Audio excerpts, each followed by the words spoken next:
Welcome to English Express. No glamour, no clamor, simple explanation for last moment revision. We are taking up Small Towns and the River by Mamang Dai.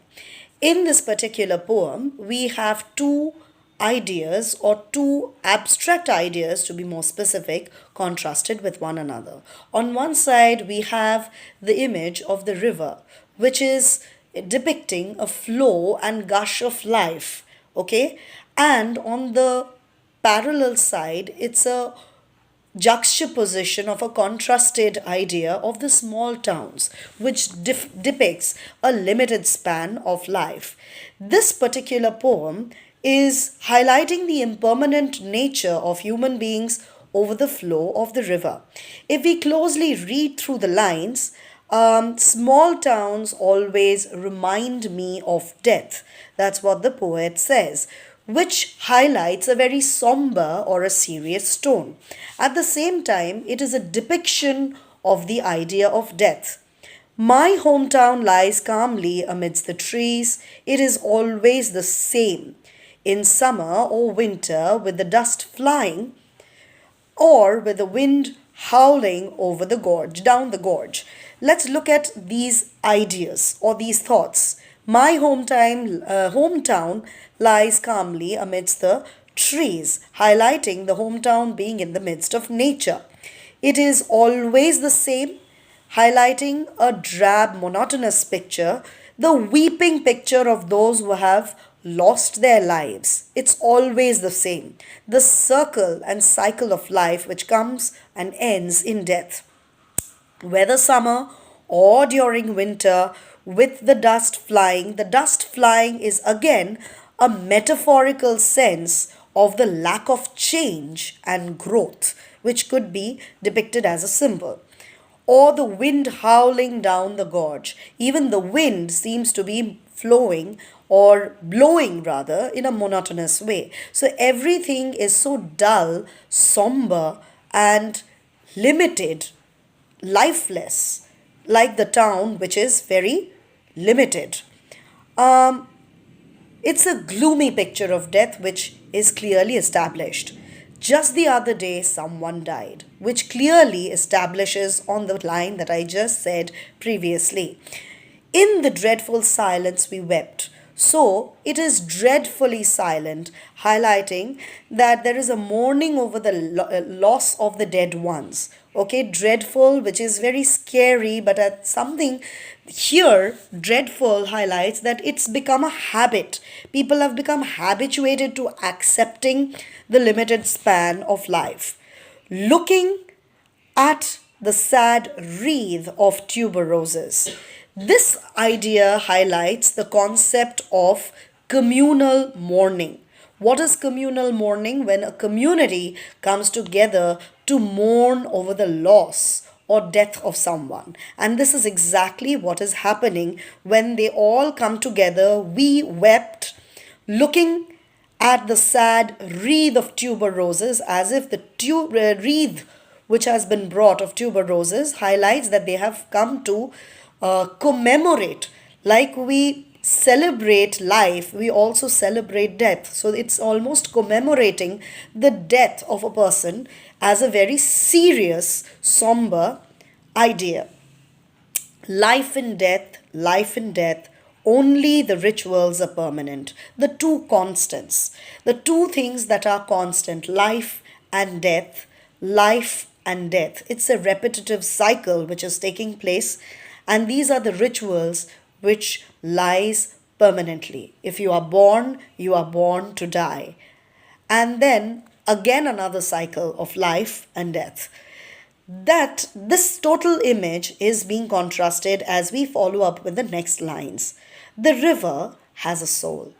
This idea clearly establishes the flow of life. In the summer, it cuts through the land. So it transcends the physical nature and it highlights the immortality of the river. It is cutting through the land. It's as if gushing forth with force. Okay? So the spree and the force and the thrust of life over death.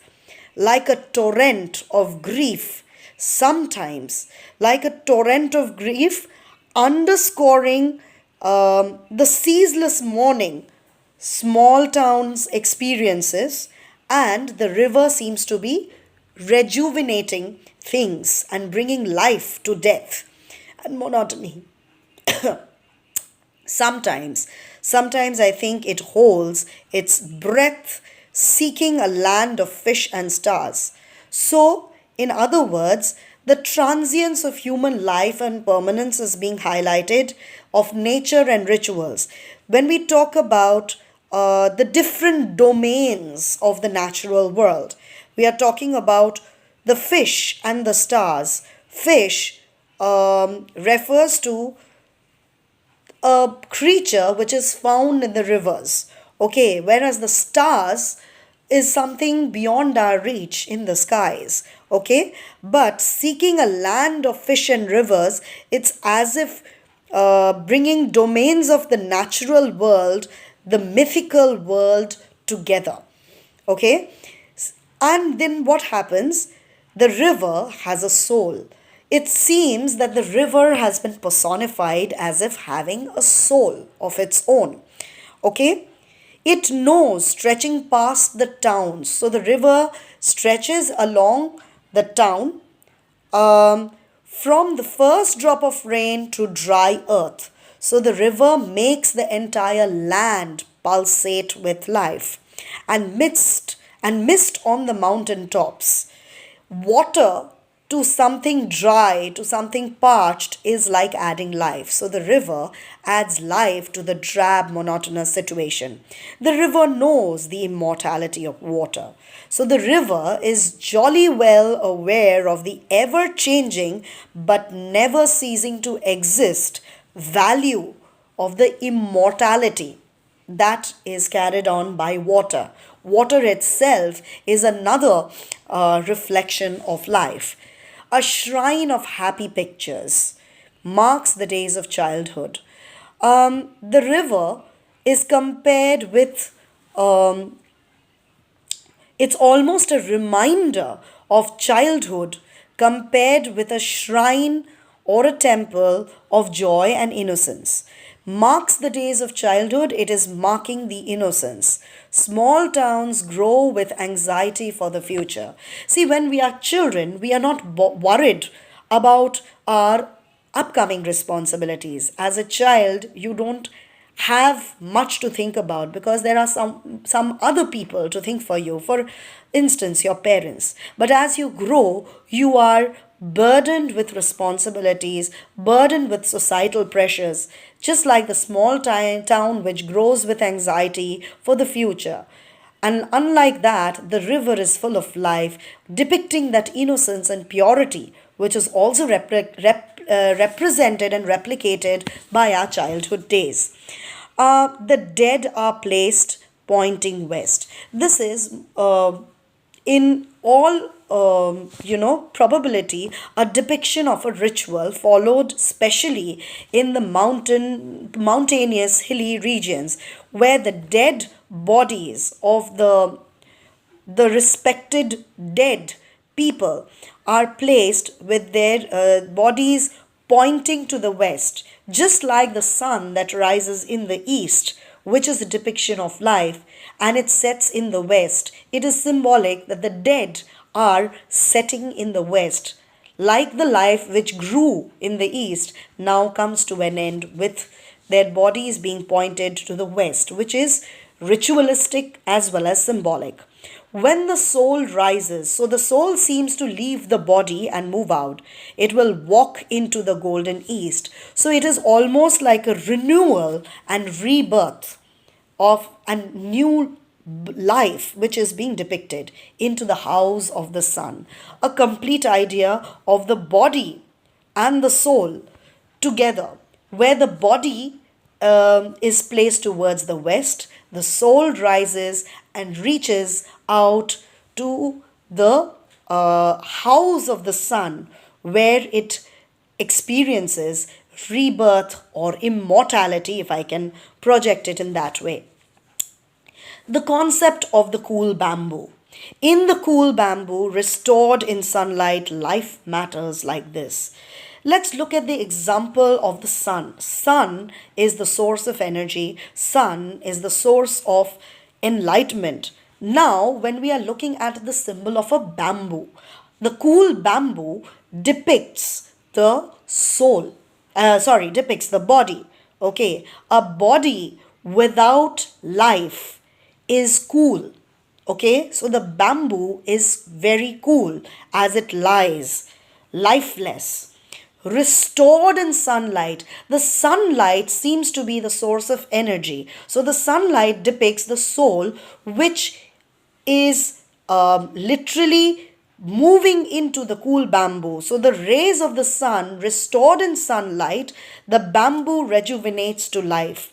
Life matters like this. In other words, the hollow and cool body, which like a lifeless bamboo lies, requires an external force like the sun, the soul, in other words, to give it true meaning. So the body is absolutely meaningless without a soul. So therefore, the body is depiction of an object or a material without life. The soul pulsates and makes the body pulsate with life. Right towards the end, the poet says, in small towns by the river, we all want to walk with the gods.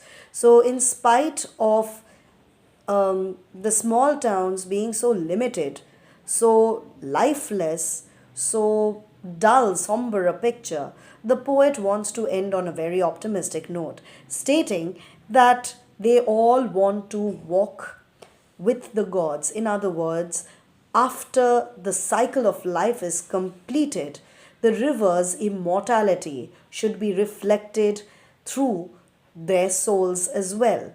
So it is very optimistic, a note on which the poet ends the idea. Small towns and the river are basically two symbolic representations, as I clearly said in the very beginning. But at the same time, it is important to note that it is very relevant in modern times. So, in spite of our monotonous, drab life that we all have or experience, we should look forward to optimism, hope, and not give up on life in spite of the oddities, in spite of the challenges and adversities that life throws on us. This was the end of Small Towns and the River. For more content like this, please like, share, and subscribe to my channel. Thank you.